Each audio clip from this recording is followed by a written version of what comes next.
El perdón legal es el perdón que Dios otorga a los pecadores inconversos. Aquellas personas que aún no son cristianos, que no han nacido de nuevo y que vienen a Cristo buscando perdón. En ese sentido, Dios otorga perdón. Este perdón es una declaración de perdón para un criminal que está sentenciado. Dios, en este perdón que otorga, este perdón legal que le hemos llamado así solamente para distinguirlo, no es que la Biblia contenga esa frase, en este sentido, Dios perdona a una persona en tanto que es juez. Dios como juez perdona a un criminal, a un pecador culpable de sus pecados. Él otorga el perdón legal a los pecadores culpables y los libra del castigo por sus pecados. En este sentido, Dios perdona, judicialmente hablando, los pecados pasados, presentes y futuros. Por otra parte, el perdón fraternal es el perdón que Dios otorga a sus hijos, a los creyentes, a las personas que ya son cristianas, que ya han nacido de nuevo, cuando estos caen en pecado.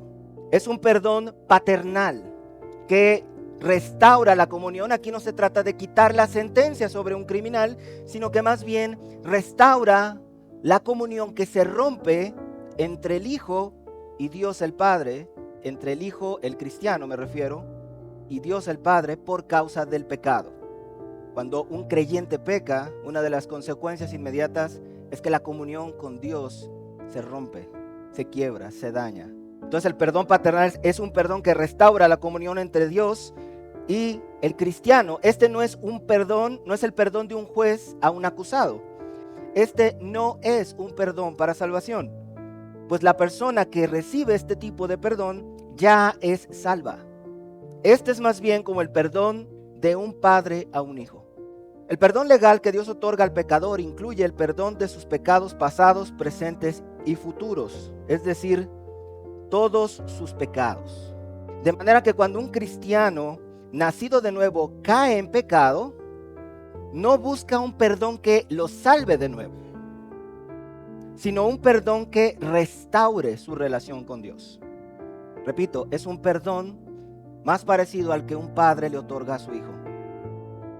El hijo no deja de ser hijo, aunque cometa fallas, ¿verdad? Pero ciertamente cuando el hijo desobedece, algo se rompe en nuestra relación con nuestros hijos. No se trata de este mismo tipo de perdón. Cuando Cristo fue a la cruz, Él pagó por todos nuestros pecados. En la cruz fueron castigados todos los pecados del creyente. Quisiera que me acompañaras a Colosenses capítulo 2 versículos 13 y 14. Dice así el apóstol Pablo, lo explica, Colosenses capítulo 2 versículos 13 al 14. Y vosotros, estando muertos en pecados, en la incircuncisión de vuestra carne, vemos aquí la condición de la persona, estábamos muertos en pecados, en la incircuncisión de nuestra carne, es decir, una persona inconversa, una persona que aún no ha sido salva. Esa persona dice, estando muertos en pecados y en la incircuncisión de vuestra carne, os dio vida juntamente con él, perdonándoos todos los pecados, anulando el acta de los decretos que había contra nosotros, que nos era contraria, quitándola de en medio y clavándola en la cruz. Ahora, algunas personas cuando leen este pasaje, lo que leen es que Dios perdona todos nuestros pecados pasados. Pero eso no es lo que está diciendo el texto. Tenemos que tener en cuenta una cosa. Cuando Cristo fue a la cruz, todos nuestros pecados eran futuros para Él. Todos. Cuando Cristo pagó por ellos en la cruz, no habíamos cometido ningún pecado. Así que Dios perdona todos nuestros pecados pasados, presentes y futuros. Algunos pueden tener problemas para aceptar el hecho de que Dios ha perdonado aún los pecados futuros. Pero debemos darnos cuenta de que todos nuestros pecados para Dios eran futuros. Y otra cosa que nos puede ayudar a nosotros para entender esto, hermanos, es entender las cosas desde la visión de Dios. Aquellos que pueden llegar a pensar que Dios solamente ha perdonado los pecados pasados. Probablemente están viéndolo desde su perspectiva humana, pero nosotros tenemos que entender la perspectiva de Dios. Esta imagen es nuestra visión. Lo que nosotros vemos de nuestra vida, ¿qué es? Siempre el presente. Y tenemos recuerdos del pasado. Pero Dios, hermanos, Dios es infinito. Dios es eterno. El tiempo para Dios no es relevante.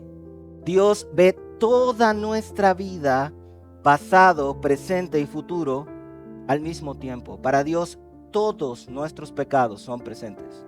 Dios no está en el tiempo. Así que cuando las Escrituras dicen que Cristo pagó por los pecados, por todos los pecados, se refiere a todos nuestros pecados. De hecho, el libro de Hebreos nos dice, ya no hay más sacrificio por los pecados que hacer. Ya no hay otra cosa.